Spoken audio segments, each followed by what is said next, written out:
Hare Nama, Hare Nama Eva Kevalam, Kalo Nasteva, Nasteva, Nasteva Gatiranyata.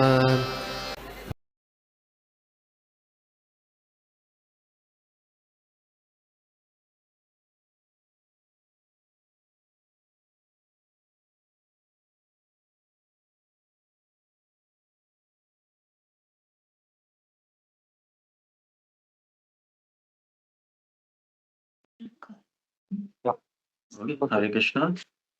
हरे या कृष्णा हरे प्रभु। कृष्णा। आवाज आ रही प्रभु अभी आपको? जी जी प्रभु, हाँ बिल्कुल क्लियर आ रही है। ओके, ठीक है ठीक है। मैं आपका इंट्रोडक्शन दे देता हूँ। तो आज हमारे साथ है राम सखा प्रभु जी। प्रभु जी परम पूज्य गोपाल कृष्ण महाराज जी के शिष्य हैं, काफी समय से इस्कॉन में हैं। और प्रभु जी पाकिस्तान कराची से हैं, वहाँ पे बहुत अच्छा सेवा कर रहे हैं। हम लोग जानते हैं पाकिस्तान का क्या अवस्था है, बट स्टिल प्रभु उनका पूरा फैमिली जो है, नित्य लीला माता जी भी जो हमारे साथ जुड़ते हैं, वो उनकी सिस्टर हैं। तो we know how they are struggling, how they are कैसे वो इतना सेवा कर रहे हैं वहाँ पे। तो आज का जो श्लोक है वो हम लोग प्रभु जी के माध्यम से समझने का प्रयास करते हैं। सभी लोग ध्यान पूर्वक श्रवण करें। हरे कृष्णा, दंडवत प्रणाम। ओवर टू यू प्रभु। हरे कृष्णा प्रभु।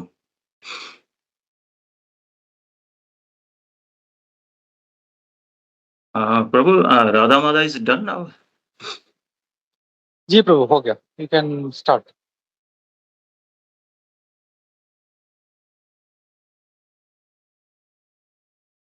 हो गया ना प्रभु? हाँ, राधा यस माता यस प्रभु जी। कीर्तन हो गया प्रभु? जी हो जी। गया। ऑलराइट, ठीक है, तो हम लोग इन्वोकेशन स्टार्ट करेंगे डायरेक्ट। हरे कृष्णा। सब लोग हाथ जोड़ेंगे।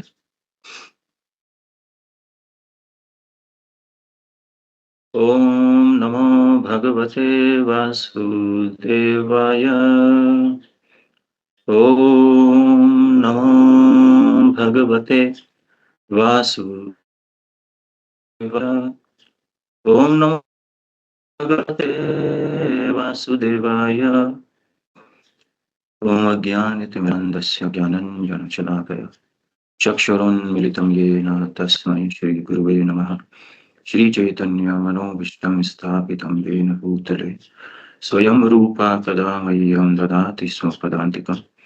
वन्देऽहं श्रीगुरू श्रीयुतपदकमलं श्रीगुरून् वैष्णवांश्च श्रीरूपं सागजरातं सहगण रघुनाथान्वितं तं सजीवं साद्वैतं स्वावधूतं परिजनसहितं कृष्णचैतन्यदेवं राधा कृष्णपादां सहगण ललिता श्रीविशाखान्वितांश्च। हे कृष्ण करुणा सिंधु दीनबन्धु जगत्पते गोपेश गोपिकान्ता राधाकान्ता नमस्तुते।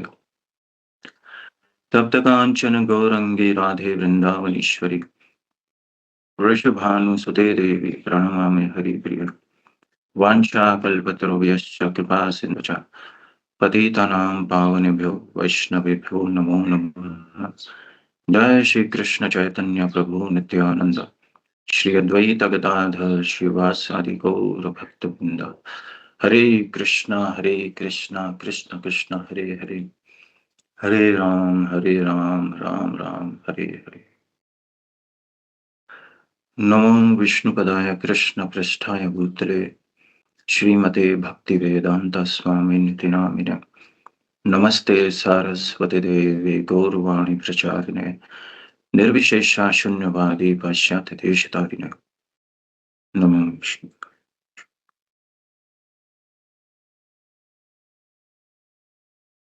हरे कृष्णा। हरे कृष्णा गोपी मनोहर प्रभु। हरे कृष्णा। जी प्रभु जी।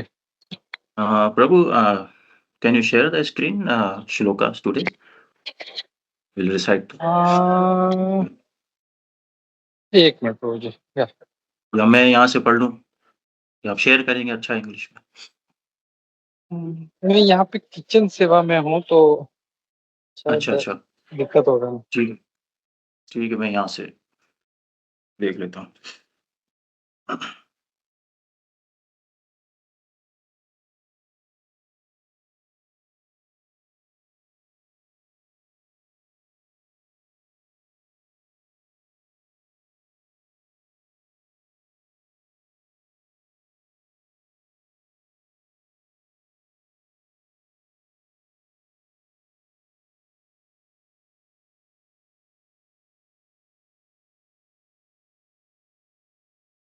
हरे कृष्णा।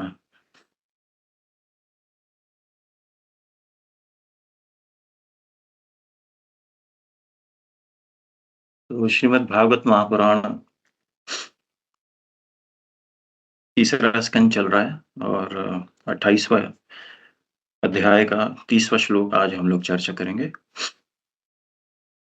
तो सबसे पहले मैं ऑनलाइन संघा जो ग्रुप है और इसमें जितने भी जो भक्त उपस्थित हैं, जो जॉइन करते हैं, उन सबका हार्दिक स्वागत करता हूँ आज के इस प्रातःकालीन श्रीमद् भागवत कक्षा में, ऑनलाइन कक्षा में।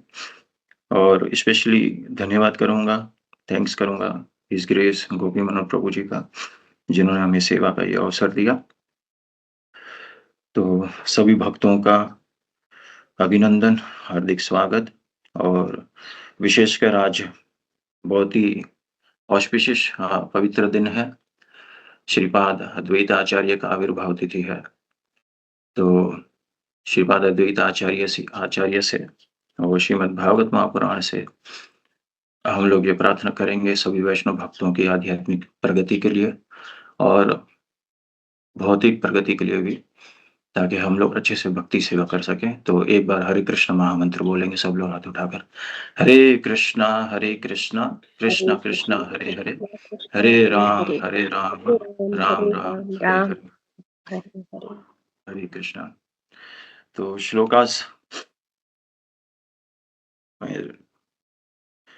श्रीमद् भागवतम 3.28.30 यक्षश्रीनिकेतम् अलिभिः परिसेव्यमानम् भूत्या स्वया कुटिलः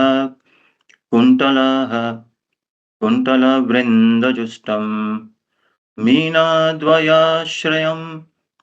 अदीक्षिपाद अब्जः नेत्रम् ध्यायेन्मनोम्याम् अतन्द्रिता उल्लासद्रुः। ट्रांसलेशन पढ़ेंगे इसका। हरे Krishna. The yogi then meditates upon the beautiful face of the Lord, which is adorned with curly hair and decorated by lotus-like eyes and dancing eyebrows, a lotus feet, a lotus surrounded by swarming bees, and a pair of swimming fish would be put to shame by its elegance. Purport by His Divine Grace of A. Charanarvind Krishna Kripa Murti Bhaktivedanta Swami Srila Prabhupada ki jai. One important statement here is Dhyayen Manomayam. Manomayam is not imagination, impersonalist. Think that the yogi can imagine any form he likes. But as stated here, the yogi must meditate upon the form of the Lord, which is experienced by devotees. Devotees never imagine a form of the Lord. They are not satisfied by something imaginary. The Lord has different eternal forms. Each devotee likes a particular form and thus engage himself in the service of the Lord by worshipping that forms. The Lord's forms is depicted in different ways according to scriptures. As already discussed, there are 8 kinds of representations of the original form of the Lord. These representations can be produced by the use of clay, stone, wood, paint, sand, etc., depending upon the resources of the devotees. Manomayam is a carving of the form of the Lord within the mind. This is included as one of the 8 different carving of the form of the Lord. It is not imagination. Meditation on the actual form of the Lord may be manifested in different manners, but one should not conclude that one has to imagine a form. There are 2 comparisons in this verse.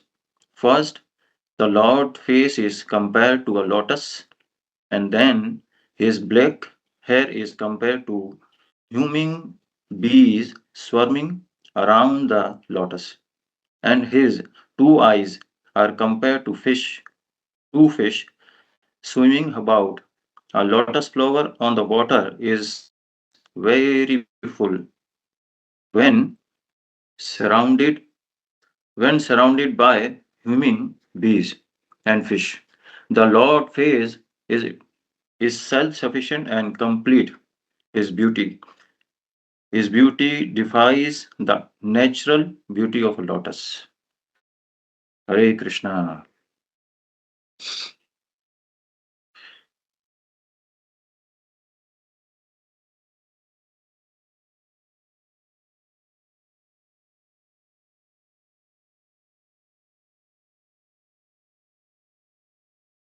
ग्रंथ श्रीमद् भागवत महापुराण की जय। आराध्यो भगवान् व्रजेश तनयस् तद्धाम वृंदावनम रम्या काचिदोपासना व्रजवधू वर्गेण ह्यः कल्पिता श्रीमद्भागवतं प्रमाणमूलं प्रेमापुमर्थो महान् श्रीचैतन्य मत महाप्रभुमतमिदं तत्र ग्रहणादरः। श्रीमद्भागवत महापुराण की जय। हरे कृष्णा। श्री अद्वैत आचार्य आविर्भाव तिथि महामहोत्सव की जय।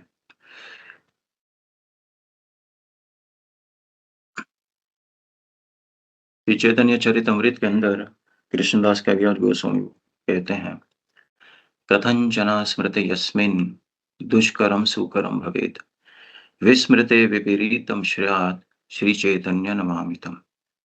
कृष्णदास कविराज गोस्वामी कहते हैं, कथंचन स्मृति यस्मिन् दुष्करम सुकरम भवेत्। अगर हम भगवान के विषय में उनकी कीर्ति का श्रवण करते हैं, कथा का श्रवण करते हैं, गुणगान करते हैं, सुनते हैं, तो इससे क्या लाभ होगा? दुष्कर्म सुकर्म भवेद, यानी जो हमारे बैड कर्मास हैं, जिसकी वजह से हमें संकट और मुसीबतों का सामना करना पड़ता है, उससे हमें तुरंत मुक्ति मिल जाती है। यानी दुष्कर्म सुकर्म भवेद, यानी जो अशुभ कार्य है वो हट जाते हैं और शुभ कर्म प्रकट हो जाते हैं भगवान की कथा श्रवण करने के लाभ से। ये स्टेटमेंट कृष्णदास कविराज गोस्वामी कहते हैं। और अगर ऐसा कोई नहीं करता है, भगवान की कथा का श्रवण नहीं करेगा, तो विस्मृते विपरीतम श्रेयात्, यानी भगवान की कथा अगर कोई नहीं सुनता है तो क्या होगा? यानी जो आसान काम भी है, यानी आसान काम भी मुश्किल में पड़ जाएगा, बने हुए काम भी बिगड़ जाएंगे उसके, अगर कोई कृष्ण कथा श्रवण नहीं करता है। तो इतना बड़ा स्टेटमेंट है। तो कलयुग में हम दशा देख रहे हैं, सब लोग इस माया के प्रपंच में फंसे हैं और भगवान से विमुख होकर दुख उठा रहे हैं, वो भी को लाभ नहीं दे पाएंगे कलयुग में। तो इसलिए हमें ये नित्य रूप से कथा श्रवण करना चाहिए और विशेषकर धन्यवाद करना चाहिए। और उनका ऋणी हुए, मतलब ऋणी शिला प्रभुपाद जी का हम हमेशा हृदय में प्रार्थना करनी चाहिए, क्योंकि श्रील प्रभुपाद जी का हमारे ऊपर ऋण है। उनके माध्यम से हमें श्रीमद् भागवतम श्रवण करने का अवसर प्राप्त होता है।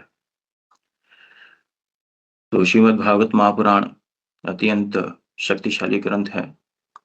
तो इसका श्रवण मात्र से जीव का हृदय तुरंत पवित्र होता है, और ये नित्य रूप से हमको करना है। तो आज के श्लोक में जो विशेष चर्चा हुई है, तो मेरे पास एक्चुअली गोपी मनोहर प्रभु आज शायद बिजी हैं, किचन में हैं। तो स्क्रीन पे एक्चुअली मैं शेयर करना चाह रहा था आज के अध्याय का ओवरव्यू, थोड़ा हम डिस्कस कर लेते हैं। तो गोपी प्रभु शेयर नहीं हो सकता ना स्क्रीन पे? पॉसिबिलिटी है? प्रभु मैंने आपको शेयरिंग राइट्स दे दिया है, आप चाहे तो अपना स्क्रीन शेयर कर सकते हैं। हाँ, नहीं एक्चुअली मेरे ठीक हो पास गया? ये लैपटॉप में सेव नहीं हुआ प्रभु, और मेरे पास एक्चुअली मोबाइल में था। ओके, तो तो पॉसिबल नहीं होगा, हम ऐसे ही डिस्कस कर लेते हैं पूरा अध्याय का। तो पूरा जो अध्याय है ये लगभग 44 श्लोकों का अध्याय है, ठीक है ना? तो कपिल मुनि माता देवहूति को शिक्षा देते हैं, और इसके अंदर भक्ति की विधियों के बारे में चर्चा करते हैं। तो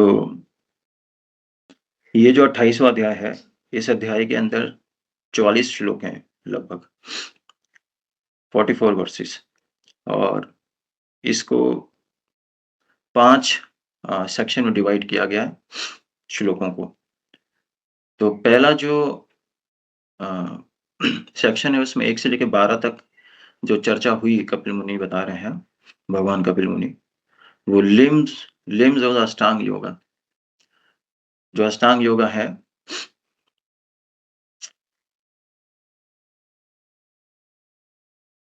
अष्टांग योगा के जो पार्ट्स है उसके बारे में चर्चा करते हैं 1 से लेके 12 श्लोक तक। और 13 से लेके 18 श्लोक में description of the lord's form for performing धारणा। तो अष्टांग योगा के अंदर जो अ, धारणा है ना? 8 पद्धतियाँ बताई गई ना? तो 8 पद्धतियों के अंदर जैसे हम यहाँ पे सॉरी,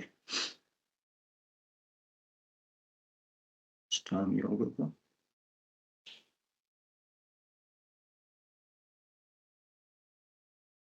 हुँ।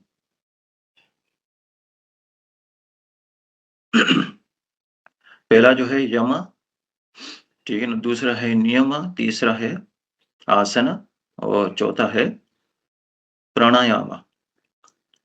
तो 4 ये हो गए, और 5वां प्रत्याहार, छठा धारणा, 7वां ध्यान, और 8वां है समाधि।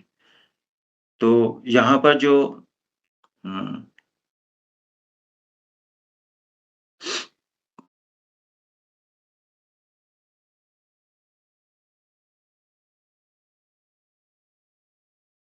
13 से 18 जो है इसके अंदर धारणा के विषय में चर्चा है, ठीक है ना? अष्टांग योग का ये ये धारणा के विषय में चर्चा करते हैं कि अ, भगवान के मुख के ऊपर धारण कैसे करना है, ठीक है? उसके बारे में चर्चा होती है, और 19 से 33 श्लोक में ध्यान के बारे में, ठीक है? तो धारणा मतलब कॉन्सन्ट्रेट करना होता है, ठीक है ना? एकाग्रता करना मतलब भगवान के रूप के ऊपर, और 19 से 33 में ध्यान के ऊपर है, ठीक है? तो जो मन हमारा पूरा एकाग्र हो जाता है, कॉन्सन्ट्रेट हो जाता है, तो उसके बाद फिर सही रूप में हम ध्यान कर पाते हैं। तो ध्यान meditation on the individual limbs of the Lord. उसके बाद वो भगवान के पूरे शरीर के जो पार्ट्स हैं उसके ऊपर सही रूप में ध्यान कर पाता है, इस तरह। तो ये 19 से 33 में चर्चा हुई। तो उसी 19 से 33 वाले सेक्शन में तीसरा सेक्शन है, उसके अंदर उम, आज हम लोग 28वां श्लोक देख रहे हैं, ठीक है? तो आगे 33 तक ये इसी की विधि के बारे में चर्चा है, और फिर 34 से 38 तक liberation of the Yogi and his state of mind. State of mind का मतलब होता है कि एकाग्रता। सॉरी, मनस्थिति, जैसे मनस्थिति मतलब मन की मनस्थिति मुक्ति के लिए, तो वो 34 से 38 श्लोक में चर्चा है। और फिर उसी को थोड़ा और एलाबोरेटली आगे और मनस्थिति के बारे में चर्चा करते हैं, थॉट प्रोसेस ऑफ द योगी, ठीक है ना? तो वो 39 से 44 श्लोक तक चर्चा की गई है। तो ये पूरे अध्याय का इस प्रकार से ओवरव्यू है। इसमें कपिल मुनि माता देवहूति की चर्चा करते हैं, ठीक है? और इस अध्याय का शीर्षक क्या? Instruction of the execution of the devotional service. और अभी हम देखते हैं श्रील प्रभुपाद जी ने इस अध्याय के अंदर विशेष 2 उपमाएँ दी गई हैं, ठीक है? उदाहरण दिए गए हैं और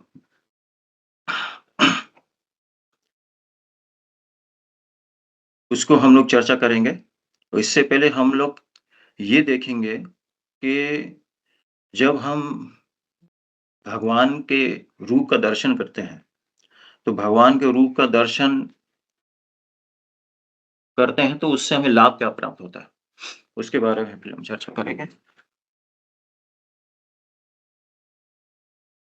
तो यहाँ पर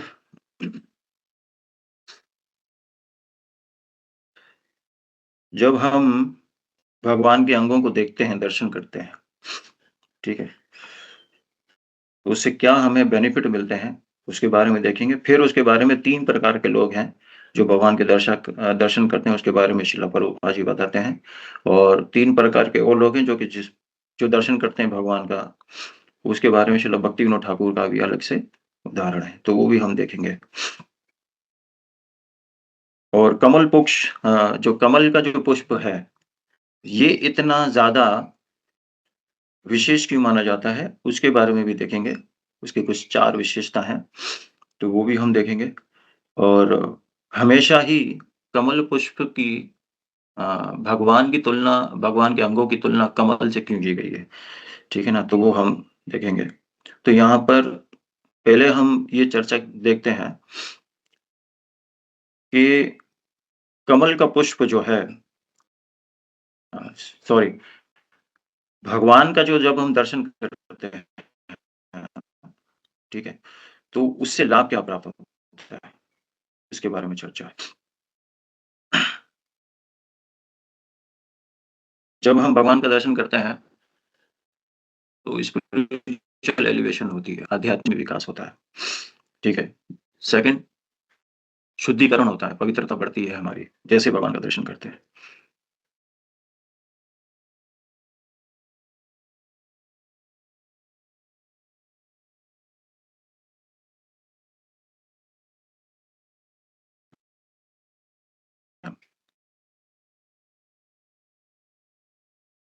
हरे कृष्णा, हरे कृष्णा, सब लोग सुन पा रहे हैं? I am audible? हरि बोल। जी Prabhu. Yes, yes, Prabhu ji.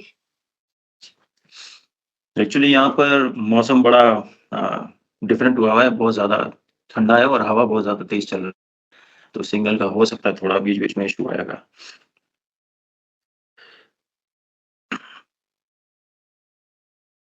और सर्दी की वजह से मेरी आवाज़ भी जल्दी निकल नहीं रही है बहुत ज़्यादा ठंडी है।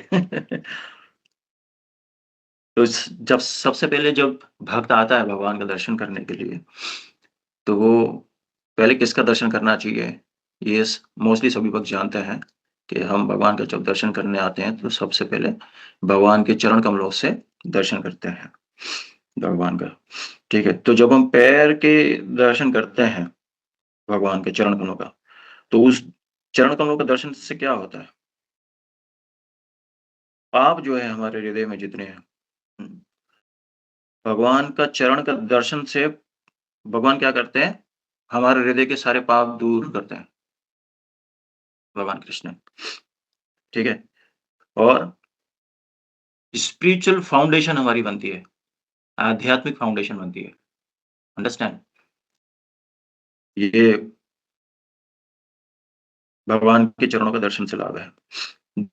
विशेषताएँ वैसे बहुत होते हैं, उनके चरण से लेके भगवान का पूरा शरीर पूरा आध्यात्मिक है, तो हम कंपेयर नहीं कर सकते, लेकिन हमारी शास्त्रानुसार जितनी बुद्धि है, उसका जितनी अंडरस्टैंडिंग है, उतना ही हम समझाने के लिए जो हमें दिया गया है, वो उससे हम भगवान से जुड़ने के लिए जो बताई गई चीज़ें, तो उससे भगवान से अच्छा जुड़ सकते हैं। ये सारी मलिनता को साफ करके। तो यहाँ पर पैर का जब हम दर्शन करते हैं, तो पापों को दूर करते हैं भगवान, और दूसरा हमारी स्पिरिचुअल फाउंडेशन बनना शुरू होती है। सेकंड, जो जब हम घुटने पर आते हैं भगवान के, घुटने का दर्शन करते हैं, तो उससे भगवान हमें क्या प्रदान करते हैं? विनम्रता, ह्यूमिलिटी। हमें विनम्र बनाते हैं और हमें बल देते हैं, ताकत देते हैं, शक्ति प्रदान करते हैं। जब हम भगवान के घुटनों का दर्शन करते हैं, तो हम देख सकते हैं कितनी विशेषता है भगवान के दर्शन करने की। और जब हम फिर इससे थोड़ा और ऊपर आगे बढ़ते हैं, तो भगवान के घुटनों का दर्शन होता है, क्षमा कीजिए, जांघों का दर्शन करते हैं जब हम। तो जांघों का जब भगवान का दर्शन करते हैं, तो उससे क्या होता है? हमारी जो भौतिक इच्छाएँ हैं, मटेरियल डिज़ायर जो है, उस पर काबू पाने की शक्ति प्राप्त होती है, जब भगवान की हम जांघों का दर्शन करते हैं, थाई का। और फिर और जब हम आगे बढ़ते हैं, तो फिर भगवान की छाती का दर्शन करते हैं। तो जब हम भगवान की छाती का दर्शन करते हैं, तो उससे प्रेम, यानी जो अंदर जो है वो प्यार बढ़ता है, स्नेह बढ़ता है, और भक्ति के लिए हृदय जो है, यानी हमारा हृदय जो है वो भक्ति सेवा के लिए बिना किसी ऑब्स्टिकल के आगे बढ़ता है, यानी खुले दिल से भक्ति करता है, जब हम भगवान की छाती का दर्शन करते हैं। और जितनी भी मतलब भगवान की विशेष जो शक्तियाँ हैं, वो भगवान की छाती में निवास करती हैं, विशेषकर से बताया गया है। जैसे लक्ष्मी देवी का हम देखते हैं चिन्ह है, श्रीवत्स का चिन्ह। तो छाती करने से एक और भी लाभ है कि वो सारी शक्तियों का आशीर्वाद प्राप्त होता है उसको, ऐसा भी है। ठीक है ना? छाती के दर्शन करने से, उसके अंदर प्रवेश होती हैं। और जब हम भगवान का मुखमंडल देखते हैं, चेहरा देखते हैं, तो भगवान का चेहरे का जब हम दर्शन करते हैं, तो उससे हमें दिव्य ज्ञान, ट्रांसेंडेंटल नॉलेज जो है, आध्यात्मिक ज्ञान, वो हमें प्राप्त होता है। और मन को शांति प्रदान करता है, भगवान का मुखमंडल का जब हम दर्शन करते हैं। ये विशेष दर्शन की कुछ विशेषता बताई गई है। और भी हम आगे देखते हैं, भगवान के दर्शन करने के लाभ। ये दूसरा स्टेटमेंट है जो अलग भक्तों द्वारा बनाया गया था। तो पहला जो हम वज्र से दोबारा शुरू करते हैं, क्षमा कीजिए, चरणों से दोबारा शुरू करते हैं। इसमें कुछ और दूसरे ये दूसरा एक्चुअली प्रमाण है जो कि मुझे एक अलग भक्त के माध्यम से मुझे प्राप्त हुआ, तो इसको भी हम पढ़ते हैं। तो पहला जो हम भगवान की लोटस फीट के दर्शन करते हैं, तो बेनिफिट क्या होता है, इस वाले स्टेटमेंट में देखते हैं। वज्र, भगवान के चरण कमल जो हैं वो वज्र, अंकुश, ध्वजा और कमल से चिन्हित है। ठीक है? वैसे तो बहुत सारे चिन्ह हैं, तो कृष्ण के जो चरण कमल है उसके लगभग 19 चिन्ह बताए गए हैं, दोनों चरणों में मिलाकर। तो यहाँ पर बता रहे हैं कि कुछ चीज़ें बताई गई है जो समझने के लिए, वज्र, अंकुश, ध्वजा और कमल से चिन्हित। ठीक है? भगवान के चरण कमल, सुंदर मणि के नाखूनों की जो नाखून है, वो जैसे चंद्रमा ऑर्बिट में चक्कर लगाते हैं, ठीक है ना? जाता है वो चमकता हुआ जाता है, तो वो नाखून ऐसे चंद्रमा के समान चमकते हैं भगवान के, ठीक है? और तीसरा बताया भगवान शिव अपने सिर पर पवित्र जल धारण करके और भी धन्य हो जाते हैं, ठीक है? कौन-सा पवित्र जल? गंगा जल, गंगा का, ठीक है? क्योंकि गंगा देवी जो थीं, वो भगवान के जो नख थे, जब वामन अवतार भगवान आए थे, तो हम देखते हैं बलि महाराज की कथा में, तो 3 पग धरती मांगी थी बलि महाराज से वामन भगवान ने। तो पहला पग जब ऊपर लेके जाते हैं भगवान, तो ब्रह्मलोक को भी भगवान आगे क्रॉस करते हैं, तो वो वृजा नदी जो आती है, उसको स्पर्श होता है नख भगवान का, और ज़्यादा पवित्र हो जाती है नदी, भगवान के नखों का स्पर्श करने से। तो इसी कारण से शिव जी क्या करते हैं कि क्योंकि भगवान को स्पर्श हुई, तो शिव जी ये प्रार्थना करते हैं और हृदय में ये सोचते हैं कि मैं इसको अगर अपने शिखर पे धारण करूँगा, तो मेरा सौभाग्य बढ़ेगा, इस तरह। तो शिव जी अपने इसके बहुत सारे रीज़न, दूसरे भी रीज़न्स हैं। तो शिव जी अ, विशेषकर गंगा देवी भगवान का स्पर्श हुआ, तो उसका आशीर्वाद लेने के लिए अपने सिर पर धारण करते हैं। एक सिर पर धारण करने का एक शिव जी का रीज़न ये है, ठीक है? और चौथा जो है, किसी के दिल की गहराई, उदासी को दूर करते हैं, है ना? यानी गहरी उदासी है किसी के हृदय में, तो भगवान के चरणों का कोई दर्शन करेगा, तो उस उदासी को दूर करते हैं। और मन में पाप जो हैं, वो पर्वत के समान पाप भरे हुए हैं, तो वज्र की तरह काम करते हैं भगवान का चरणों का जब दर्शन होता है, वज्र के समान कार्य होता है, ठीक है? फिर आगे बताया गया भगवान की जंगा के बारे में। लक्ष्मी देवी जो है, उनकी जो अ, कार्य है, विशेष जो एक्टिविटीज़ हैं, वो हृदय में भगवान को सेवा के रूप में धारण करती हैं, जो हमेशा भगवान के पैरों और जंघों की मालिश करती हुई पाई जाती है, ऐसा भी देखा जाता है, ठीक है ना? तो वो लक्ष्मी जी का जो कॉन्सन्ट्रेट है और जो एकनिष्ठ है, भाव है सेवा का, ठीक है ना? तो वो डिटर्मिनेशन जिसको कहते हैं सेवा में, वो हमें प्राप्त होता है, जब हम भगवान की जंघा का दर्शन करते हैं। ये अलग स्टेटमेंट है। और जो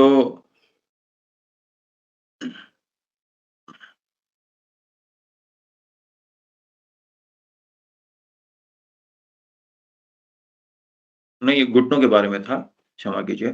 और थाई के बारे में है सफ़ेद नीला और अलसी के फूल, ये कुसुम फूल के जैसा मतलब वो चमकता है, ठीक है ना? तो ये भगवान के थाई का दर्शन इस प्रकार से बताया गया है। और आगे बताया गया भगवान की जो हिप्स, वो एक यानी पीताम्बर भगवान ने जैसे हिप से धारण की और नीचे तक आ रही है, ठीक है ना? पीले रेशमी कपड़े से टिका हुआ है। तो उत्तम उसका भी जब जीव दर्शन करते हैं, तो अ, उसके हृदय के कल्मश जो है दूर होता है, यहाँ पे ऐसे बताया गया। और भगवान की जब नाभि का दर्शन होता है, तो उसके पेट के बीच में जैसे पूरे ब्रह्मांड भगवान की नाभि में निवास करते हैं, ठीक है ना? तो कमल भी जो है भगवान की नाभि से कमल का फूल भी प्रकट होता है, डंडी जिसमें ब्रह्मा जी भी प्रकट होता है, ठीक है ना? तो ऐसे पूरा धारण करने का जो फाउंडेशन है, जो आधार है, वो भगवान की नाभि में है। तो हमारे अंदर भी जो है वो आधार शक्ति बढ़ती है, जिसमें आधार शक्ति बढ़ती है। फिर बताया गया निपल्स भगवान के जो अ अ, चेस्ट है वो सबसे सुंदर है। और सूर्य चंद्रमा की रोशनी जब उस पे पड़ती है तो वो बिल्कुल सफ़ेद तरह से दिखाई पड़ते हैं, बहुत ही सुंदर हैं। तो उनका दर्शन करने से हमारा तेज बढ़ता है, अंदर से और बाहर से दोनों प्रकार से तेज उभरता है। और लोटस फेस जो है भगवान का, कमल जैसे मुख वाले भगवान,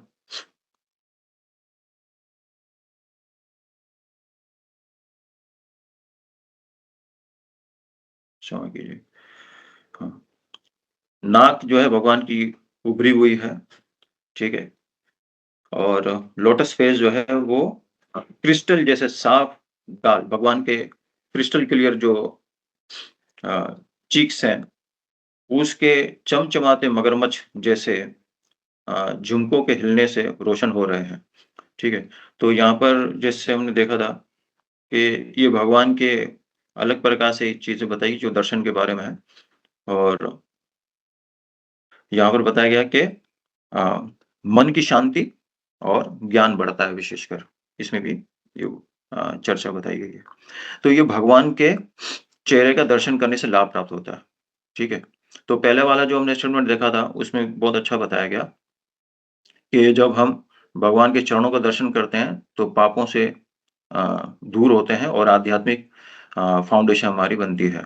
जब घुटनों का दर्शन करते हैं, विनम्रता और शक्ति ताकत बढ़ती है और जब हम जांघों का दर्शन करते हैं, तो हमारी भौतिक इच्छाओं पर काबू पाने में हमें मदद मिलती है और जब हम छाती यानी चेस्ट का दर्शन करते हैं, तो उसमें प्रेम बढ़ता है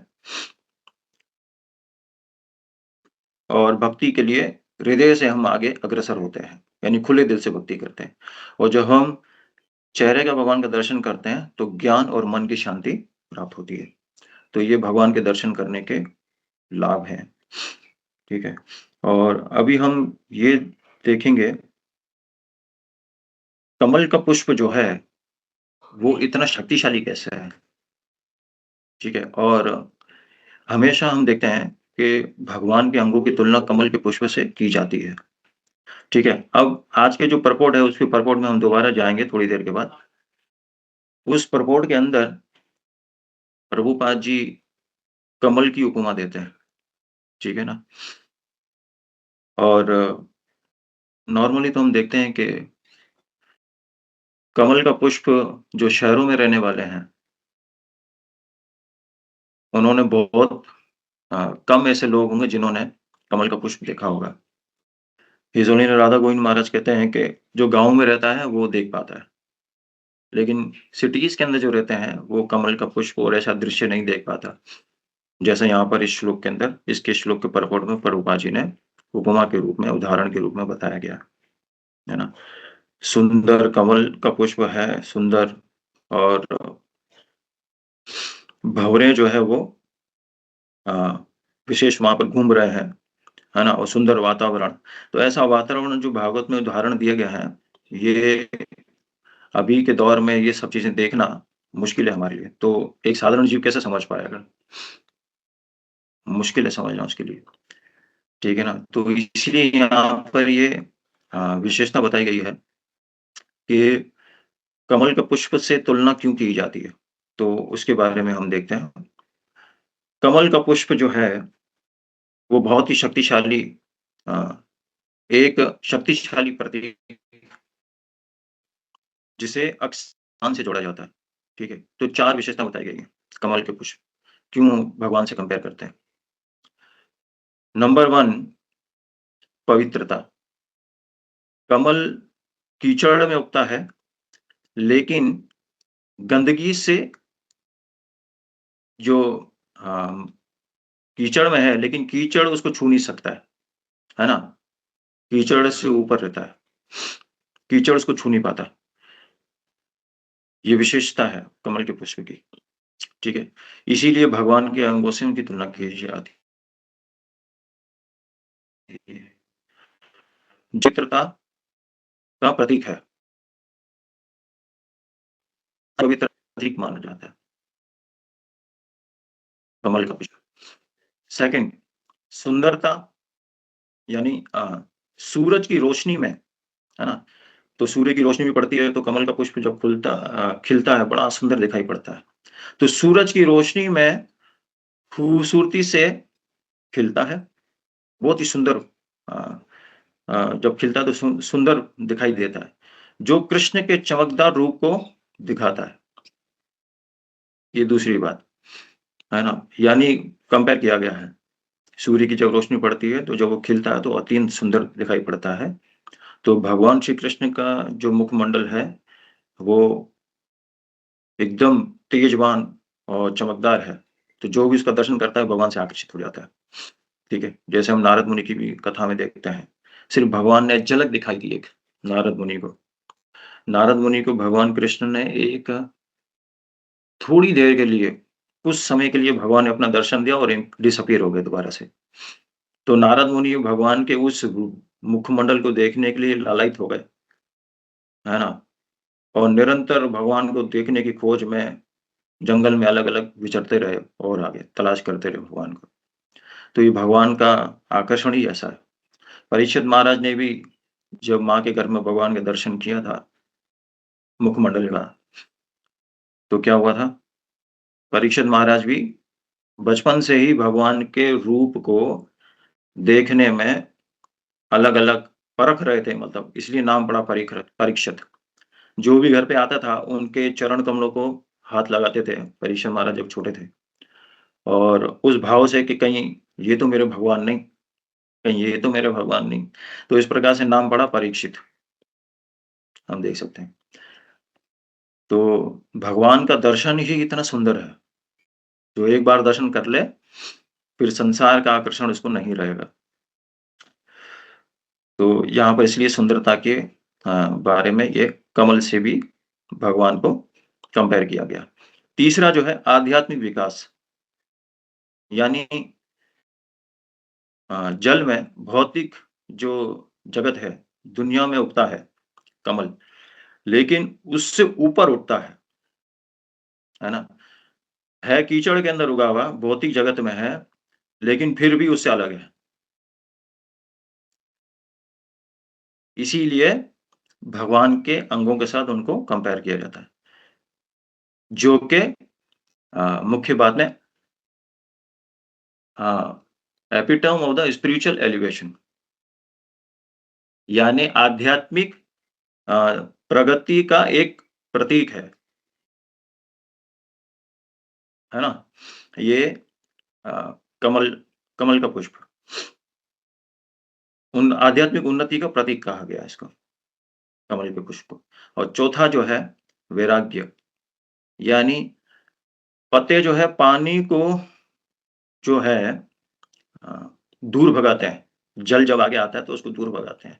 जल को ज़्यादा अपने स्पर्श नहीं करने देता है। तो जैसे कृष्ण भौतिक इच्छाओं से हुँ, अलगाव है, यानी कृष्ण भगवान कभी भी भौतिक संसर्ग में नहीं आते, है ना? उससे बिल्कुल डिस्टेंस रहते हैं, दूर रहते हैं। इसी तरीके से कमल का पुष्प की भी जो गुणों की विशेषता बताई गई है, वो चौथी यही है कि वो संसार में है, लेकिन संसार से फिर भी अलग है। बिल्कुल डिटैच रहता है ना? अटैचमेंट कंडीशन के अंदर भी डिटैचमेंट रहना, ये कमल पुष्प के अंदर विशेष चौथा गुण बताया गया। इस कारण से, इस रीज़न की वजह से कमल की पुष्प की कंपैरिज़न भगवान के गुणों से की जाती है। तो अक्सर जीव ऐसा सोचते हैं, क्योंकि हम सुनते तो हैं कि भगवान के जो आईब्रोज़ हैं, आँखें हैं, वो कमल नयन की तरह हैं, कमल के पुष्प की तरह हैं। भगवान की नाभि जो है वो कमल के जैसी है। भगवान के चरण कमल जो है कमल के जैसे हैं। ठीक है ना? तो भगवान का पूरा शरीर जो है कमल के पुष्प के समान चर्चा की जाती है। तो फिर एक मन में ये अ, विचार प्रकट होता है कि कमल का पुष्प से उदाहरण कैसे है? ये इतना ज़्यादा विशेष कैसे है? तो ये 4 विशेषता इसमें है, वैसे और भी ज़्यादा है, लेकिन जितनी मैं देख पाया, मुझे 4 प्रकार की विशेषता प्राप्त हुई कमल के पुष्प के विषय में। तो इसलिए ये ज़्यादा अच्छी विशेष माना जाता है, इसलिए भगवान के अंगों से उनकी तुलना की जाती है। तो एक उदाहरण लेंगे एक कवि का। एक कवि था, उन्होंने एक सम्मेलन किया था स्पिरिचुअल, जिसको जैसे पाकिस्तान के अंदर भी गीता सम्मेलन होते हैं, जिसके अंदर अलग-अलग फिलॉसॉफिकल लोग आते हैं, वो अपने-अपने दर्शन प्रदान करते हैं गीता के हवाले से, ठीक है ना? तो वो सम्मेलन, तो इस तरीके से उन्होंने भी एक स्पिरिचुअल सम्मेलन रखा था, जिसके अंदर हर किस्म का कैटेगरी का आदमी आया, दर्शन वाला। और उस सम्मेलन के अंदर कमल का पुष्प भी था, ठीक है ना? हाथी भी था और गाय भी थी, ठीक है? मंकी भी था, ये सब भी थे। तो जब एक कवि को मौका मिला, बहुत सारे कवि थे, अलग-अलग आए थे, तो एक कवि ने जो है वो कमल के पुष्प की तुलना भगवान से कर रहे थे। बड़ा सुंदर उदाहरण है। तो बोल रहे थे कमल का पुष्प जो है भगवान के जो मुखारविंद है उसकी तुलना कमल से की गई है। ऐसे अलग-अलग अंगों से कंपेयर कर रहा था कमल के पुष्प को।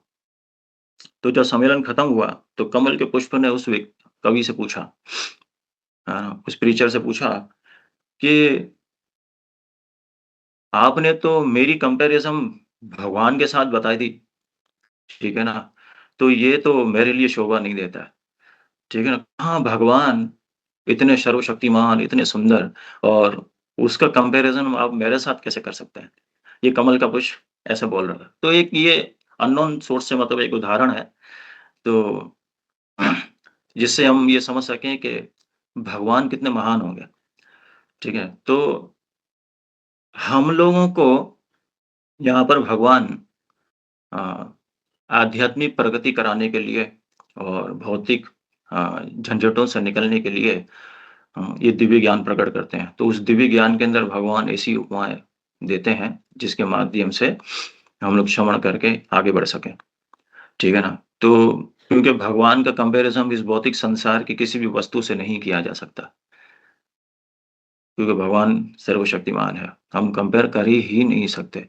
लेकिन हमारी मति इतनी है, तो हमारी मति के हिसाब से जो-जो हमने चीज़ें देखी हैं, स्वर्गलोक में देखी हैं, ब्रह्मांड में, अलग-अलग लोकों में हम घूमे हैं, जो देखी हैं, तो जो हमारे मन में है, हमारे माइंड में जो बसी हुई हैं, पहले से जो भौतिक वस्तु हैं, भौतिक जो जड़ ज्ञान है, उसके अनुसार ही भगवान हमें समझाने के लिए ये दिव्य ज्ञान प्रदान करते हैं, जिसमें ऐसी उपमाएँ देकर हमको समझाने का भगवान प्रयास करते हैं, ताकि हम लोग भगवान से अपना संबंध जोड़ सकें। वरना भगवान के साथ हम किसी भी वस्तु का कंपेयर नहीं कर सकते। वो भगवान के आगे इन्फीरियर है, कुछ भी नहीं है। वैसे हर वस्तु भगवान के साथ कनेक्टेड है, संबंधित है, ठीक है? लेकिन फिर भी भगवान इससे अलग है ना? इसको अचिंत्य भेदाभेद तत्व बोलते हैं। यानी भगवान हर जगह होते हुए भी इससे अलग है। तो इसलिए को भगवान की शक्तियों को या भगवान जो स्वयं है, उनको जो कार्यकलाप है, उनको इनकंसीवेबल कहा गया है। इनकंसीवेबल का मतलब होता है कि अचिंत्य है, जो हमारी बुद्धि से परे है, दूर है, हम समझ नहीं पाएँगे, ठीक है ना? अब यहाँ पर श्लोक के अंदर ये जो बात शिला प्रभुपाद जी बताते हैं, इस श्लोक के अंदर।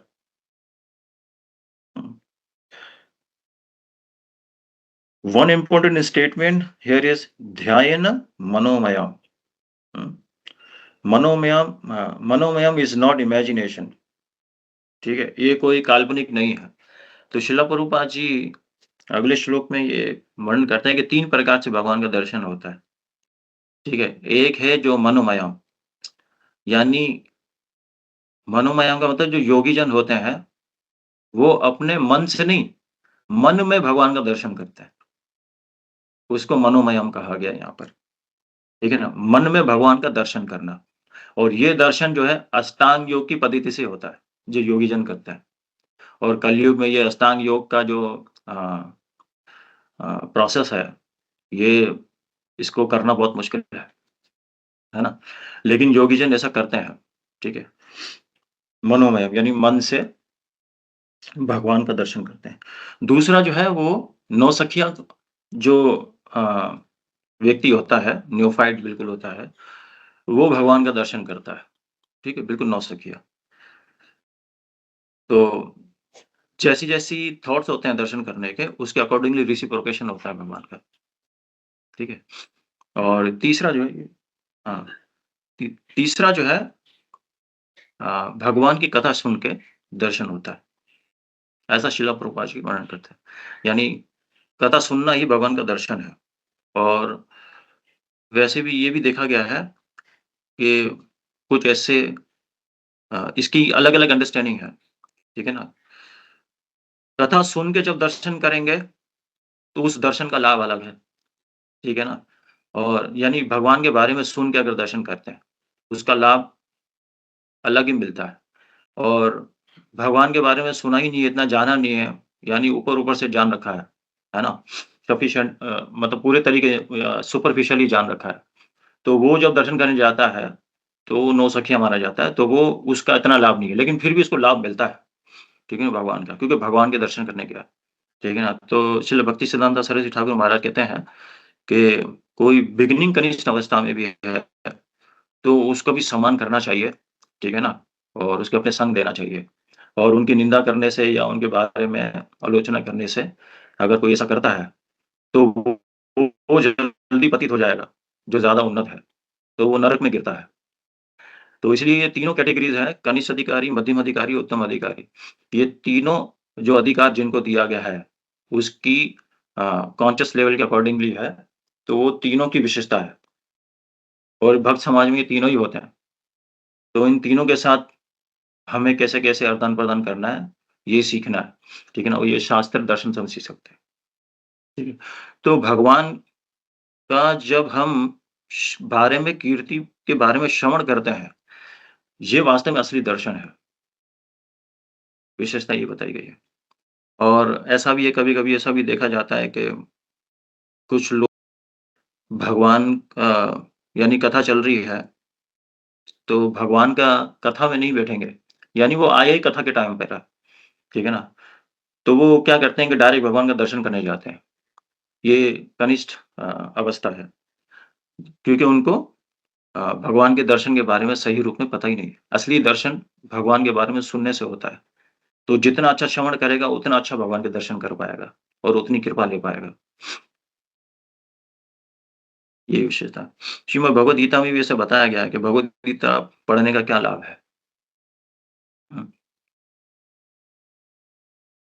गीता पढ़ने का क्या लाभ है? भगवद गीता पढ़ने का उसमें ये नहीं बताया गया। 18वें अध्याय में भगवान कहते हैं अ, उस श्लोक मुझे याद नहीं आ रहा, उस श्लोक के अंदर भगवान कहते हैं, "अधिष्ठते चायाइमं धर्मयं संवादं आवयम्।" मतलब अध्ययन करना, स्टडी करना। भगवद गीता जो स्टडी करता है, ठीक है ना?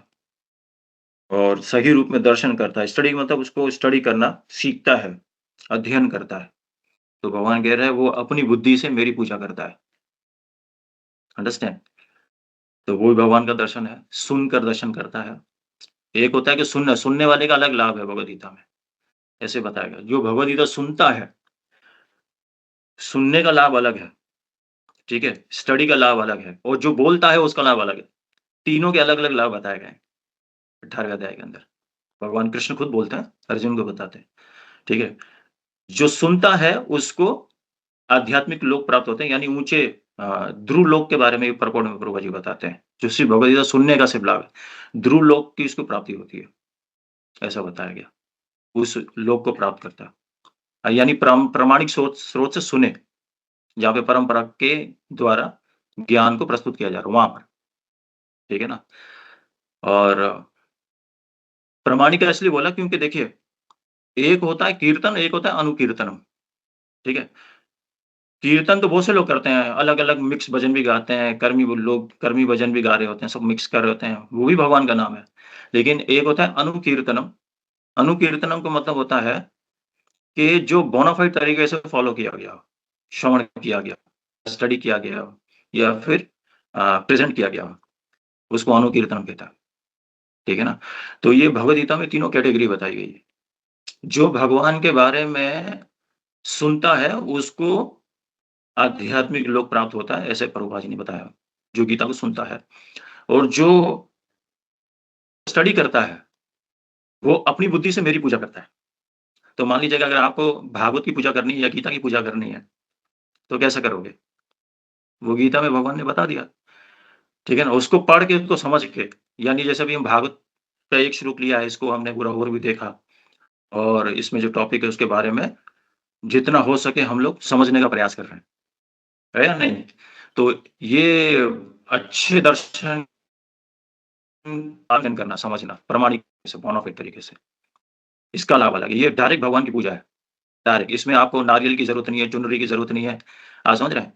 मतलब अलग से किसी प्रकार का कुछ ऐसा यज्ञ की ज़रूरत नहीं पड़ती और सबसे टॉप मोस्ट माना जाता है। डायरेक्ट मतलब डायरेक्ट भगवान की पूजा है, जो अल्टीमेट सोर्स है, डायरेक्ट उसकी पूजा होती है। अब जैसे हम जो सिख मत वाले लोग हैं, हम देखते हैं कि वो ग्रंथ साहिब को सर पे रख के घूमते हैं, ठीक है ना? और पूरा कपड़ा लगाते हैं, बार-बार कितने उसके ऊपर कपड़े चढ़ा है, पाकिस्तान में ये ज़्यादा है, हम देखते हैं। तो इतना सामान मतलब दिखाई पड़ता है। वो अच्छी बात है शास्त्र का सामान, लेकिन वास्तव में ये असली पूजा नहीं है। असली पूजा कैसा है? उसको स्टडी करना, उसको समझना। अंडरस्टैंड? ये वास्तव में ग्रंथों की पूजा है और ये भगवान की डायरेक्ट पूजा हो जाती है। इसमें दूसरे पैराफेरनालिया की ज़रूरत ही नहीं पड़ती है। इसीलिए शिला प्रभुपाद जी ने हम लोग को ये 2 शास्त्र के बारे में बोला है।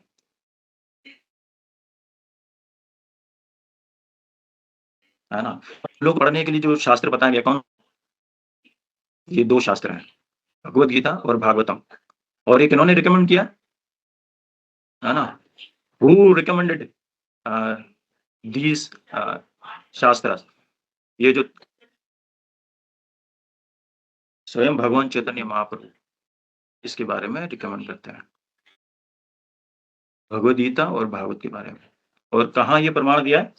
कृष्ण लीला के अंदर प्रमाण दिया है कि भागवतम और भगवद गीता के बारे में स्वयं श्री चैतन्य महाप्रभु बताते हैं। ऐसा शिला प्रभुपाद जी बताते हैं। शिला प्रभुपाद जी अपने उसमें लिखते हैं कि चैतन्य महाप्रभु ने हमें 2 शास्त्र पढ़ने के लिए बोला है। अब सोचिए भगवान डायरेक्ट रिकमेंड कर रहा है, उसको स्टडी करने के लिए बोला है। ठीक है ना? और अ, फिर चैतन्य महाप्रभु आगे जब साउथ इंडिया यात्रा में जाते हैं, तो वहाँ पर भी 2 शास्त्र और बोलते हैं। वो हैं अ, ब्रह्म संहिता और कृष्ण करणामृत। ये 2 शास्त्र के बारे में और आगे बताते हैं। लेकिन मुख्य रूप से ये 2 शास्त्र बताएँ गीता, भगवद गीता और श्रीमद् भागवतम, ऐसा कहा गया है।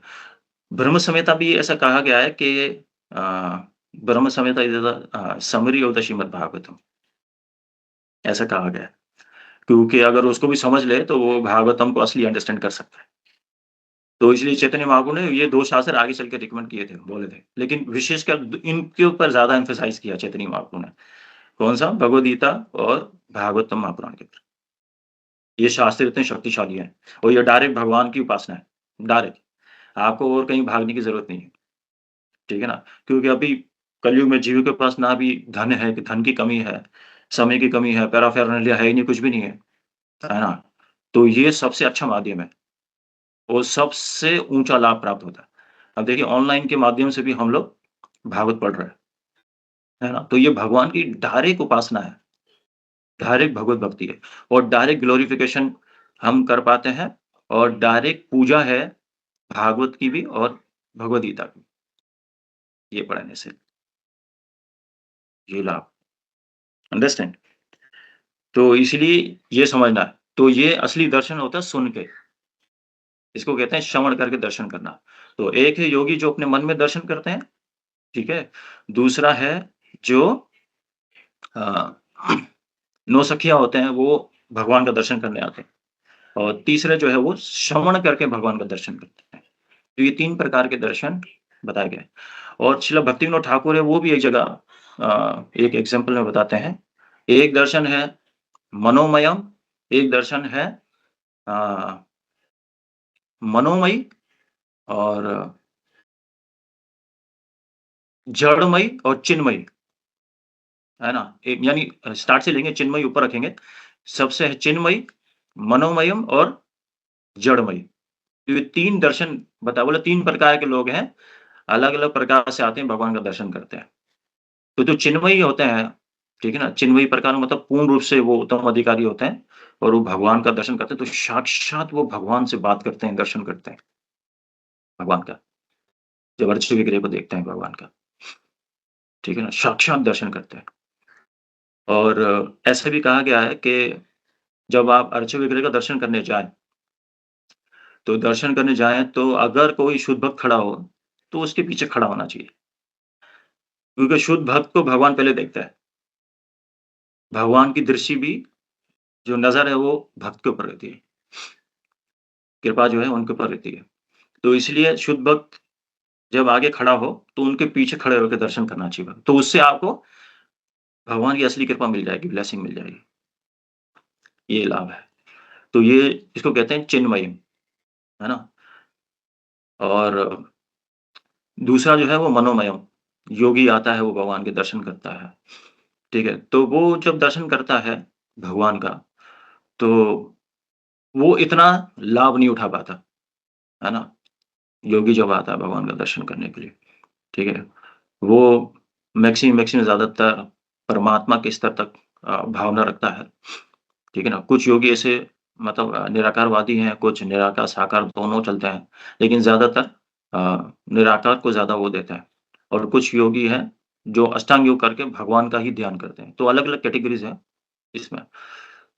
और तीसरा जो है वो जड़मयी है। जब जड़मयी आता है तो वो भगवान को जब देखता है तो वो भगवान को भगवान नहीं मानता है। बोलता है ये तो लकड़ी की मूर्ति है, ये पत्थर की मूर्ति है।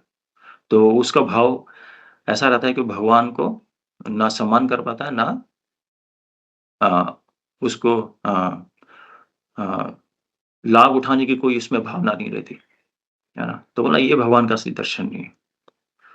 तो वो जड़ में ही क्योंकि चेतना उसकी जड़ में है, वो आदर नहीं कर पाता, जड़ चेतना के कारण। तो वो उसमें भगवान को भगवान मूर्ति को मूर्ति समझता है, रचे-बिगड़े नहीं समझता, ये बताया गया। तो इसलिए 3 प्रकार के ऐसे दर्शन बताए गए हैं, ठीक है ना? तो यहाँ पर अब एक उपमा दी गई है, जिसमें शिला प्रभुपाद जी बताए हैं कि there are the 2 comparison in this verse. इस श्लोक के अंदर 2 कंपैरिज़न बताए गए।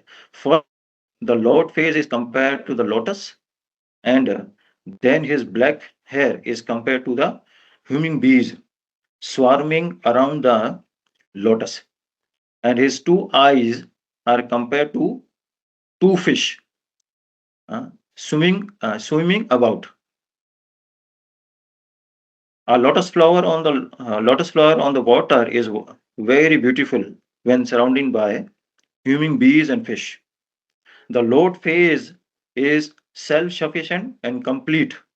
His beauty defies the natural beauty of the lotus. ठीक है? तो यहाँ जो उपमा दी गई है कि भाई 2 फिश है बताई गई, ठीक है? मछलियाँ। 2 फिश स्विमिंग अबाउट, है ना? और इनकी जो आँखें हैं, वो मतलब जो मछलियों की जो आँखें हैं, वो मटमटा रही हैं। तो इसको कैसे समझेंगे? ठीक है ना? अब देखिए 2 मछलियाँ जो है उनका मछलियों का जोड़ा और वो तैर रही हैं और उनकी आँखें मटमटा रही हैं, ठीक है ना? और भँवरे जो है वो अ, कमल के आगे घूम रहे हैं, ठीक है ना? सुंदर सरोवर है, ठीक है ना? हम देख तो ऐसा वातावरण तो ख़ैर हम देख नहीं पाते, ठीक है ना? और ना ही किसी ने सही तरीके से कमल के पुष्प को देखा होगा, ठीक है?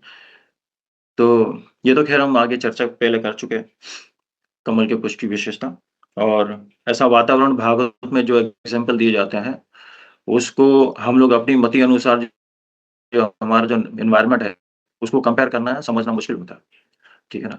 लेकिन फिर भी हमारे भक्तों ने, जिनकी बहुत अच्छे ढंग से भागवत के विषय में अध्ययन है, तो वो बताते हैं, आचार्यों ने उपमा दी है। तो बोला जो अ, 2 मछलियों की उपमा दी गई है, जिनकी आँखें मटमटा रही है। तो बोला भगवान उनकी तुलना भगवान से की गई है कि बोले भगवान की आँखें ऐसे मटमटाती है। तो कैसे समझेंगे कि भगवान की आँखें ऐसे मटमटाती हैं? कैसे अंडरस्टैंड करेंगे? तो उसमें ऐसे बताया गया है कि अ, जिस प्रकार से हम देखते हैं कि जैसे कोई अ, सुंदर भौतिकवादी जो जिसका मन बहुत ज़्यादा भौतिकवाद में जुड़ा रहता है, सुंदर जो स्त्रियाँ होती हैं, तो वो सड़क पर निकलती हैं सुंदर-सुंदर वस्त्र पहनकर और हम देखते हैं कि जीवों को आकर्षित अपनी तरफ करने का प्रयास करती है ना? तो वो जब वो इस तरीके से निकल रही होती हैं, तो उनकी आँखें ऐसा देखा गया है कि ऐसी मटमटा रही होती है, इधर-उधर चंचल हो रही होती हैं, है ना? लेकिन हम देखते हैं कि जो भक्त होते हैं, है ना? जो भगवान के भजन में लगे रहते हैं, भगवान के नामों का जप करते हैं, भगवान की कथा सुनते हैं, ठीक है? भगवान के अर्चे विग्रह का दर्शन करते हैं और जो भी कार्य करते हैं, भगवान की प्रसन्नता के लिए करते हैं। उनकी चाहे वो फीमेल हो या चाहे मेल हो, स्त्री हो चाहे पुरुष हो, उनकी आँखें आप जब देखोगे, तो वो बिल्कुल स्थिर होती हैं, मटमटाती नहीं हैं, है ना? बिल्कुल स्थिर होती हैं और एक जगह देखती हैं। जैसे हम शिला प्रभुपाद जी का उदाहरण लें। शिला प्रभुपाद जी सबने शिला प्रभुपाद जी का वीडियो देखा होगा, पिक्चर में भी देखा होगा। विशेषकर वीडियो में बताया गया है कि शिला प्रभुपाद जी जब कन्वर्सेशन में होते हैं, मॉर्निंग वॉक में या कहीं पे ऐसे भक्तों के साथ, तो शिला प्रभुपाद जी जो ना आकाश की ओर देख रहे होते हैं। देखते हैं जो शुद्ध महात्मा होता है, विशेषकर शिला प्रभुपाद जी को अक्सर हमने देखा है, कि वो आकाश की ओर देख रहे होते हैं और आँखें बिल्कुल स्थिर होती हैं। आकाश को देख रहे होते हैं और उनका एक भाव ये भी होता है कि वो बड़ा सोचते हैं हमेशा। शिला प्रभुपाद जी जो शुद्ध महात्मा होते हैं, वो हमेशा ही आकाश के समान कुछ बड़ा ही विचार रख रहे होते हैं, बड़ा सोच रहे होते हैं। क्योंकि जिस भगवान को हम फ़ॉलो करते हैं, वो भगवान सबसे बड़े हैं और सर्वशक्तिमान है। तो उनका जो भक्त होता है, वो भी बड़े स्तर की विचार रखता है ना? जिसको कहते हैं ब्रॉड माइंड बोलते हैं, नॉर्मल भाषा के अंदर बोलते हैं। और भगवत भक्ति के अंदर जब तक हमारा ब्रॉड माइंड नहीं है, हम लोग परेशान रहेंगे, चिंतित रहेंगे, डिस्टर्ब रहेंगे, है ना? कम्युनिकेट सही नहीं कर पाएँगे और छोटी-छोटी बातों पर हमेशा लड़ते रहेंगे। तो भक्ति में प्रोग्रेस करना भी मुश्किल होता है, ठीक है ना? तो वो विचलित भी रहता है। लेकिन जो शुद्ध भक्त होते हैं भगवान के, वो कभी विचलित नहीं होता है और वो हमेशा ही बड़ा सोचता है। उनके उनके हृदय में भगवान निवास करते हैं, हमेशा। भावाद्वितां भागवता तीर्थभूता स्वयं विभुः तीर्थी कुर्वन्ति तीर्थानि स्वन्तास्तेन गदाव्रताः। जिनके हृदय में परमात्मा निवास करते हैं, है ना? वो जिस भी स्थान पर जाते हैं, वो स्थान तीर्थ स्थान में बदल जाता है। तीर्थी कुर्वन्ति तीर्थानि, इसका मतलब क्या है? सुखदेव गोस्वामी श्लोक में इस तरह बताते हैं, है ना? ये श्लोक एक्चुअली अ, महात्मा विदुर ने बोला था, है ना? महात्मा विदुर ने ये श्लोक बोला था, धृतराष्ट्र के साथ जब चर्चा हो रही थी, है ना? तो धृतराष्ट्र को जब वो अ, आखिरी दम में बड़ा झंझोर कर उनको जो है अपना राजमहल छोड़ने के लिए झंझोड़ते हैं। उस टाइम पे ये श्लोक बोलते हैं, महात्मा के बारे में। तो उस टाइम ये बोलते हैं कि तीर्थी कुर्वन्ति तीर्थानि, यानी तीर्थ ऐसी शक्ति होती है उनके अंदर, भगवान इंटरनली और एक्सटर्नली हर प्रकार से उनके शरीर में निवास करते हैं और जिस स्थान पर जाते हैं वो स्थान पवित्र हो जाता है और जब तीर्थ में जाते हैं तो तीर्थ को भी और ज़्यादा पवित्र कर देता है। क्योंकि तीर्थ में लोग जाते हैं अपने पाप को छोड़ने के लिए। पाप नष्ट होते हैं तीर्थ में जाने से, है ना? लेकिन महात्मा ऐसे हैं कि जब तीर्थ में जाते हैं तो वो तीर्थ को भी पवित्र कर देते हैं। तीर्थी कुर्वन्ति तीर्थानि। तो सोचिए महात्मा कितने विशेष होते हैं। तो इसलिए शिला प्रभुपाद जी महात्माओं के भी महात्मा हैं, है ना? और भक्ति रसामृत सिंधु में ये श्लोक में भी आता है एक जगह, भागवत में भी शायद श्लोक में है, जिसमें ये बताया गया है कि सर्वदेव मयो गुरु। उसके ऊपर की जो लाइन है, आचार्यं मां विजानीयां नमो मन्येत करहिचित् सर्वदेव मयो गुरु। मतलब है कि जितने भी अ, देवी-देवता हैं, सर्वदेवा, ठीक है ना? पूरे ब्रह्मांड के वो सब ऐसे शुद्ध महात्मा के शरीर में निवास करते हैं। तो वो महात्माओं के जो महात्मा श्रील प्रभुपाद है जिसके अंदर समस्त देवी-देवता निवास करते हैं। तो श्रील प्रभुपाद जी को जब हम प्रणाम करते हैं तो सबको प्रणाम हो जाता है ऑटोमैटिकली। तो अल्टीमेट ब्लेसिंग मिलती है हमें श्रील प्रभुपाद जी की आराधना करने से, उनके दर्शन करने से। तो श्रील प्रभुपाद जी का हम ये उदाहरण देख रहे हैं कि इतने बड़े महात्मा थे और हमने देखा है कि वो जभी भी देखते तो आकाश की ओर देखते थे और उनकी आँखें कभी भी ऐसे-ऐसे उधर-उधर मटमटा नहीं रही थी, श्रील प्रभुपाद जी की। है या नहीं? ये विशेषता है ना? तो जिनका मन विचलित होता है उनकी आँखें हमेशा मटमटाती है, भौतिक वस्तु में जुड़ा रहता है जिसका मन, ठीक है? तो यहाँ ये उदाहरण से हम देख सकते हैं और इसकी विशेष एक जो अर्थ बताया गया है कि मछलियों की जो आँखों का मटमटाना, तो विशेष ये बताया गया है क्योंकि भगवान से तुलना की गई। क्यों? भगवान की आँखें मटमटा रही है। क्योंकि भगवान के जो भक्त होते हैं, वो उनके भगवत भक्ति में, उनके भजन में लगे रहते हैं। प्रेममयी भक्ति सेवा करते हैं, तो उस प्रेम के कारण कृष्ण बहुत ज़्यादा आकर्षित हो जाते हैं। उस आकर्षण के कारण कृष्ण के हृदय में आनंद और ज़्यादा बढ़ता है, जिससे कृष्ण नाचते हैं। मतलब उसके कारण उनकी आँखें मटमटाती हैं भगवान की। भगवान को आनंद अ, प्रकट होता है। तो इसीलिए मछलियों की आँखों की मटमटाने की जो कंपैरिज़न है भगवान से जो किया गया है, वो ऐसे है, हमारे आचार्यों ने इसका उदाहरण दिया है। इस प्रकार से हमको समझना है ना? तो इस प्रकार से ये मछली की उपमा ऐसे यहाँ पर बताई गई है। ठीक है? तो हमने लोटस जो था कमल का पुष्प, उसकी भी हमने उपमा देखी। ठीक है? उसके उदाहरण देखे, ऐसे मछली की हमने देखी और और जो ऐसे आकर्षित जब स्थान होता है, तो वहाँ पर भँवरे जो है वो मंडराते हैं हमेशा और बहुत ही सुंदर आवाज़ प्रकट करते हैं। बड़ा सुंदर वातावरण बनाते हैं, है ना? तो ये आध्यात्मिक वातावरण बनाने का एटमॉस्फेयर यहाँ पर बताया गया है, ठीक है ना? तो इस प्रकार से ये चर्चा हुई है इस श्लोक के अंदर, ठीक है ना? तो भगवान अत्यंत सुंदर हैं और उनकी सुंदरता की कंपैरिज़न किसी भी नहीं कर सकते। और श्रीमद् धर्म संहिता के अंदर भी भगवान की सुंदरता के बारे में चर्चा हुई है। कंदर्प कोटि कमनीय विशेष शोभम, है ना? भगवान की सुंदरता की यानी करोड़ों-करोड़ों कंदर्प कोटि, है ना? कामदेव जो है कुपिड कामदेव, वो ऐसे करोड़ों कामदेव को भी जिसकी सुंदरता मात खाती हो, भगवान की सुंदरता से। आप सोचिए। तो भगवान की सुंदरता कितनी अ विशेष होगी, हम उसका अंदाज़ा नहीं लगा सकते, है ना? तो भगवान के अर्चे वगैरह में और भगवान में कोई अंतर नहीं है और हमें निश्चित रूप से मंदिर जाकर ऐसे ही भाव से भगवान का दर्शन करना चाहिए। अलग-अलग अंगों का दर्शन करना चाहिए। उनके दर्शन करने से हमारे शरीर के सारे अवरोध हैं, वो निकल जाते हैं। जैसे हमने थोड़ा बहुत यहाँ से समझने का प्रयास किया। ठीक है, तो ये यहाँ पे श्लोक हम लोग अ, समाप्त करते हैं इसमें और किसी को कोई प्रश्न हो तो पूछ